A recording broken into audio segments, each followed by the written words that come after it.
Several days later. A new ABC News Washington Post poll suggests former President Trump has a stronger than ever lead over President Biden, 51 to 42% in a hypothetical head-to-head 2024 matchup. So let's go ahead and bring in ABC News political director Rick Klein. Good morning to you, Rick. So good to see you there. So the big question right now, is President Biden in trouble? Gio, these numbers are really rough across the board for President Biden across a range of issue areas.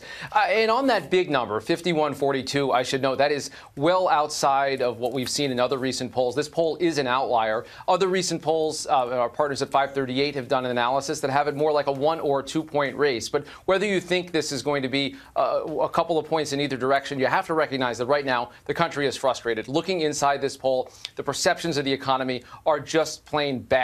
Right now, we have about 30% of the country only saying that they approve of the way that the president is handling the economy. Vast disapproval, and almost a majority of the country saying they're actually worse off than they were at the beginning of the Biden presidency. That's extremely hard to come back from. So, look, no one thinks this is going to be a 9 or 10 point race, but I think there's a lot of alarm bells sounding in Democratic circles this morning. Boy, oh boy, oh boy, oh boy, oh boy. We have to talk about a shocking new poll that the mainstream liberal media, the Democrat strategists, the Democrat Party, the liberals, they're not going to like it, right? They're not going to like it. They're going to hate this poll right here, okay?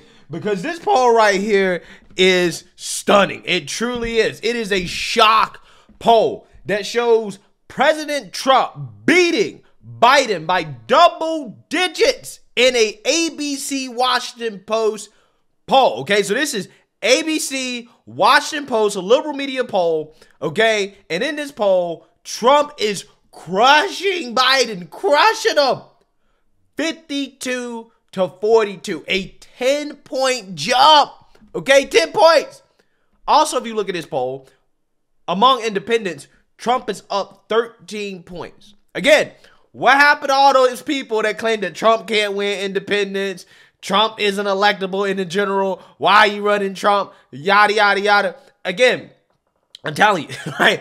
These people don't understand politics. And I'm going to tell you guys why the polls are the way they are, just generally speaking, okay? And why I'm not that shocked to see some of the polls. Now, I am shocked to see this one. This one is probably an outlier. This one's probably not something that we should, really get too confident with, okay? Because, again, sometimes you do have polls like this. But again, right now, a year before the next election, it ain't looking good for Biden, okay? And in fact, you have the mainstream liberal media in reaction to this poll coming out here and trashing. They're trashing Democrats because it's clear and obvious that their Bidenomics messaging isn't working. Because again, the economy and Biden's age are probably the issues that are holding Biden back the most. And they don't have anybody on the bench to actually replace Biden or to, basically prevent Trump from winning. Take a look. Trump with a 9-point lead over President Biden in that poll. And whatever caveats, whether that is an outlier, that's a tough one to spin. The message may be out there, but they're not feeling it. Well, yeah, 13 million jobs created, lower prescription drug prices. You hear all of this great news, and then you go into the grocery store and you try to, you're still in the aisle where they sell the vegetables and the fruit. You haven't even turned around to the meat, and already you've spent $70. They're not feeling it. Yeah, you can say a lot, as James Brown would say, talking loud and saying nothing. But at the end of the day, there's more than enough time to turn all of this bad weather around and go out there and make your case to the American people. Sarah, should they be panicking? The economy's been getting better, and Joe Biden's numbers have been getting worse. That tells you something about what the American people are trying to tell these pollsters. Set aside the individual questions. The Democratic Party, though, has a really serious problem, which is there's no one on the bench. You look more in that poll. Do you want Harris to be the nominee? No. Do you want Buttigieg? No. Someone else got 20%. The Democrats have had a historically weak bench for the last 10 plus years. It's because everyone's Joe Biden's age.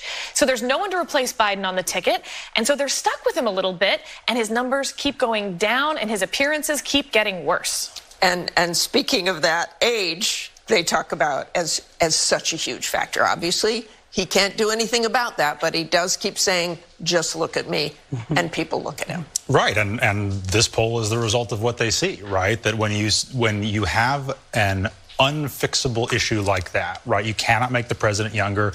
You can change his appearance on the margins, but not by a lot. What do you do with that? And what the White House is essentially doing is asking Democrats to just factor that in as a massive risk for 2024 and saying we'll deal with the rest of this, that we're confident that we can take on Donald Trump. And maybe they're right to be relatively confident that they can take on Donald Trump. But when you have a summer of Bidenomics messaging and the result at the end of that is the numbers that you see in this poll, that should be pretty alarming for Democrats. And just to Sarah's point about the Democratic bench, it's true that the party doesn't have a sort of deep bench of people tested at the national level. There are a lot of governors, a lot of senators who have won tough races. And if the value proposition is an incumbent president with the numbers in that poll, with the American people saying so consistently they don't want him to run for re-election, versus a promising but relatively untested character like a Gretchen Whitmer or a Raphael Warnock, I don't think it's so obvious that the safe bet is to stick with the guy you've got. Yeah, so you've seen that, you heard that, okay? Even the liberal media analysts, they're trashing the Democrats and the fact that their messaging, okay, or their propaganda on the economy isn't working, right? They keep coming out here talking about Bidenomics. President Biden has been touting a strong economy led by his administration's policies as the cornerstone to his re-election bid. America has the strongest economy in the world. Despite low unemployment, cooling inflation, and so far avoiding a recession, Americans overwhelmingly say they are not feeling good about the economy and that the president is to blame. Just 30% approve of his performance on the economy, a career low, largely dragged down by pocketbook issues for families, like food prices that have risen 4.3% since last year. Our poll showing more than 9 in 10 Americans rating them negatively.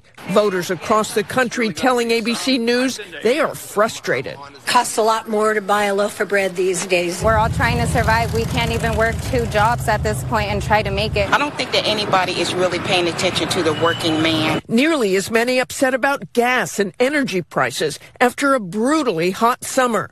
The national average for a gallon of unleaded gasoline this week hitting $3.88 per gallon, according to AAA, the highest level in nearly a year. We just drove through California yesterday. Gas was $6.39 a gallon. And that's ridiculous, in my opinion. People can't afford rent. And it's not just the economy.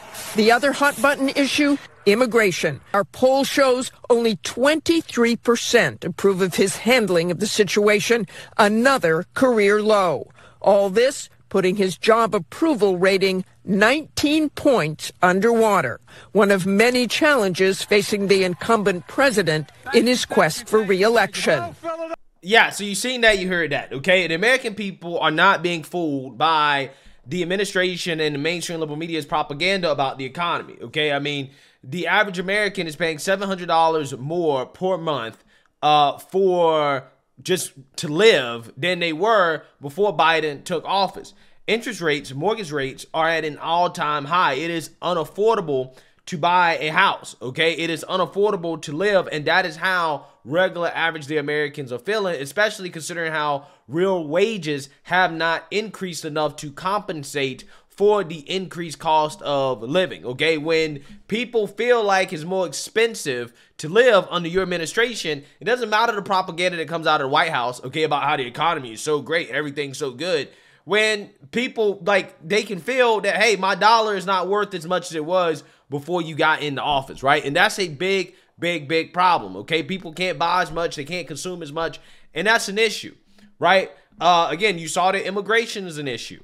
Okay, that now is affecting Biden as well, too, because Democrats have realized that illegal immigration is not a good thing. Okay, so that's not the only poll that I want to talk about. I also want to talk about another kind of shock poll that came out that shows that Biden's not the only person that's struggling against Trump. You also have Ron DeSantis, who is struggling against Trump as well, too. In particular, New Hampshire, which is an early voting state, or a state that is going to vote early in the primary. a more of a centrist state, and Ron DeSantis is getting absolutely crushed by damn near everybody. Chris, thanks for being here tonight. It looks like in New Hampshire, they are not all that into Ron DeSantis. It's pretty remarkable. Donald Trump in this new poll is the clear frontrunner. He's at 39% support, but there is a four-way tie now within the margin of error for second place between DeSantis, who's dropped 13 points and is now at 10%, and then there's Chris Christie at 11, Haley at 12. To me, this is one of the first times we've really seen a lot of movement, and it's not the kind of movement that Ron DeSantis, I think, has been hoping for. No, I agree. That's the lead to this poll. DeSantis has dropped 13 points since July. More than half of his support is gone, and especially among moderates. And, you know, he was in a tier. He wasn't up there with Trump, but he was certainly in a tier ahead of those other guys. And now suddenly, not only is he not second, I guess he's running, what, fifth or sixth or something, and Ramaswamy is actually in the lead of the second tier. It's good news for Trump. He's doesn't have the majority support that you see him nationally and in a number of other states, but still, he's at 39%, and his closest contender, Ramaswamy, is at 13%. I think he would take that. I also think it's bad news for Chris Christie. If there's one state where he's got to do well, it's in a more moderate Republican state like New Hampshire. He's down at around 11%. If he doing finishes a little bit better than Ron DeSantis, though, I have to say. I mean, yeah, if you're but Chris Christie. But if he finishes at that low, with less than a third of the support of Trump, I don't know how he would continue. And as you say, the lead, DeSantis in real trouble, at least in New Hampshire. Yeah, I mean, his campaign would say they are focusing on Iowa, but... Yeah, so we're going to talk a little bit more about DeSantis, okay? But first, I want to play a clip of Chris Christie coping with the reality that in a state, New Hampshire, which is a must-win for him, right? That is the one state that somebody like Chris Christie, who has branded himself as a moderate, okay? He's a never Trump Republican. He has to win. He's also getting crushed, and this is his cope. It's actually pretty hilarious to watch. Take a look. Well, let's delve into these numbers. You see there, former President Trump is solidifying his lead with GOP primary voters. You've been in this race since June, Governor. Why aren't you gaining more traction? Well, Kristen, look, I know you all spend a whole lot of money on national polls, so I don't mean to go after the polling folks, but the fact is that national polls don't matter. We don't have a national primary.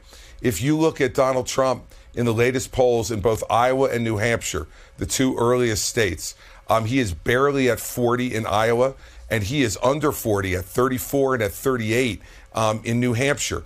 That means that between 60 and 65% of Republican voters in those two very important early states want an alternative. And in those in places like New Hampshire, I'm in second place behind Donald Trump. Well, so, you know, this whole race is going to change when people actually vote, Kristen. And no offense to any poll that comes out now, but if it's a national poll, if we don't have a national primary, I don't spend more than 3 minutes thinking about it. Yeah, so you seen that, you heard that, okay? You saw Kristen Welker's face as Chris Christie was declaring that in some polls in New Hampshire, he's in second place, even though, again, the guy is just getting absolutely crushed. Again, you know, it's just funny because what we heard, okay, for the longest time leading up to this, is that Trump's not electable in the general. Trump can't win a general election. You need to vote for everybody else, anybody else except Trump, right? Anybody else except Trump. He can't win a general. Except Trump is actually doing better in the general election than the guy that they told us to vote for that apparently can do better than Trump in the general, which is Ron DeSantis. And Ron DeSantis is not only losing in Iowa, he's also losing in New Hampshire, where he's almost fell into 5th place, okay? Again, that is an embarrassment, and it's a disaster for DeSantis. Well, why is this happening to DeSantis? Well, the reason why it's happening to DeSantis is because DeSantis, and I'm going to be 100% honest with you, this is political analysis. I'm just being a political analyst here. I'm taking my own feelings out of it. DeSantis has decided to run a campaign to the right of Trump, right? He's trying to be more conservative and more right-wing than Trump. And the honest to God truth is that that doesn't even play that well in his own state, right, of Florida. It's not playing that well in Iowa, okay? And it damn sure is not going to play well in a more centrist, moderate state like New Hampshire, right? Where, again, the reason why he is dropping, the reason why he's losing momentum is because he's trying to run a campaign to the right of Trump, and it's just not going to work. It's not even going to work in Iowa, right? Which is the hilarious part, because there are a lot of people that are upset about Trump's comments that he made when the guy is clearly trying to win a general election. Look at what he's doing with the unions. Okay, look at, again, his comments on abortion. Look at him not trying to, go so hard against LGBTQ. Well, again, a lot of people might not like this stuff, but this is what you have to do in order to win, right? It's no coincidence that Trump's poll numbers are rising in the general, okay, versus Biden. He's becoming more electable among independents is because he's moderating his message. Again, a lot of people don't like it, but that's the honest to God truth. That's how you win. Now, is it guaranteed that Trump is going to win? No. Again, he has the indictments. He has to go through all this legal stuff, the political witch hunt next year. But I'm just telling you guys that what you should take away from this is that people like Ron DeSantis are not electable, right, at the national level. I mean, I'm just saying, not as much as we thought, okay? His message, what he's doing is not playing as well, okay? Trump, on the other hand, because he's willing to moderate on some positions, his message seems to basically come across as more electable. People are essentially more comfortable with somebody like Trump than DeSantis, despite all the things they've done against Trump. And I think, again, one of the main reasons why is what we saw under the Trump economy before the pandemic. I think everybody kind of realized that what the mainstream liberal media was talking about in regards to Trump being the problem with this country was BS, right? Whether we're talking about the pandemic or before the pandemic. And I think that's why you're seeing him perform so strongly against Biden in the general election polls. I think also the reason why you're seeing Nikki Haley perform strongly against Biden in the general election polls is because she's moderating on some issues as well too. Okay? So that being said, I wouldn't put too much confidence in this poll that shows Trump beating Biden by about 10 points. Okay? But one thing I will say that the takeaway is that, again, the momentum is in Trump's favor. Ron DeSantis, he's losing a lot of momentum. Biden is also losing momentum. Things aren't looking good for those folks. Things are looking great for Trump. And that's what I would take away from it more than anything. But hey, let me know what you guys think. Make sure you like, comment, and subscribe. Most importantly, share a Black conservative perspective. Peace.